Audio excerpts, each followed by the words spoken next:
नमस्कार, edu study में आपका स्वागत है। मनोविज्ञान के अंतर्गत पिछले वीडियो में हम लोगों ने पार्ट 1 देख चुके हैं। आज पार्ट 2 के अंतर्गत मनोविज्ञान का अर्थ को देखेंगे। मनोविज्ञान शब्द अंग्रेजी के ही साइकोलॉजी शब्द का हिंदी रूपांतरण है।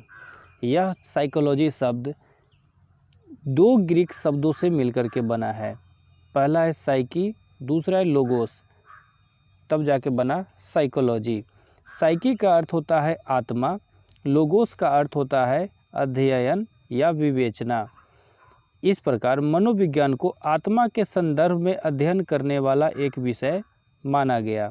प्राचीन दार्शनिक अरस्तु तथा प्लेटो इसी शब्द को ध्यान में रखते हुए मनोविज्ञान को आत्मा के संदर्भ में अध्ययन करने वाला एक विषय माना था, परंतु दार्शनिकों ने जो परिभाषा दी वह परिकल्पना मात्र एक ऐतिहासिक परिभाषा ही बनकर रह गई। आत्मा स्पष्ट रूप से व्याख्या नहीं करने होने के कारण 16वीं शताब्दी के अंत में यह परिभाषा अमान्य हो गई। कारण था कि आत्मा को तो न ही देखा या न महसूस किया जा सकता है, बस यह एक इमेजिन किया जा सकता है और सिर्फ एक सोच में ही निर्धारित है।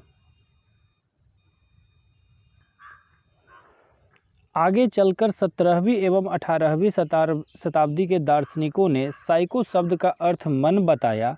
इसके समर्थक है लिबनिज, हॉक्स, लॉक और कांट।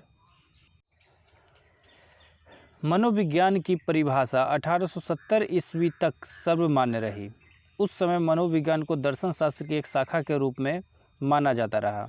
आगे चलकर 19वीं शताब्दी में मनोविज्ञान की एक विषय वस्तु मानसिक क्रियाओं या चेतन या अनुभूति माना गया। इसके समर्थक वुंट तथा टिचेनर थे। इस परिभाषा मतलब ये जो परिभाषा दी गई है, इस परिभाषा को मानने वाले वैज्ञानिक को संरचनावादी कहा गया। आगे चलकर इन परिभाषाओं में त्रुटि पाए जाने पर मनोविज्ञान की दूसरी परिभाषा दी गई, क्योंकि आत्मा, मन, चेतना, अनुभूति को देखा या सुना नहीं जा सकता है।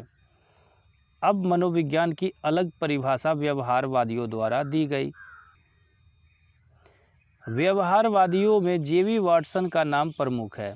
जेवी वाटसन का नाम व्यवहारवादियों में प्रमुख है। इन लोगों ने मनोविज्ञान को व्यवहार का विज्ञान माना, क्योंकि इसे देखा या सुना जा सकता है। जैसे दौड़ना, रोना, हंसना, चलना, पढ़ना इत्यादि व्यवहार के प्रमुख उदाहरण हैं।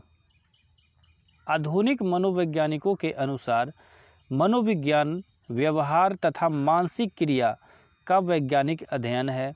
अतः यह कहा जा सकता है कि आधुनिक समय में मनोविज्ञान का अर्थ एक ऐसे विज्ञान से लिया जाता है जिसमें व्यवहार एवं मानसिक प्रक्रिया दोनों का अध्ययन किया जाता है।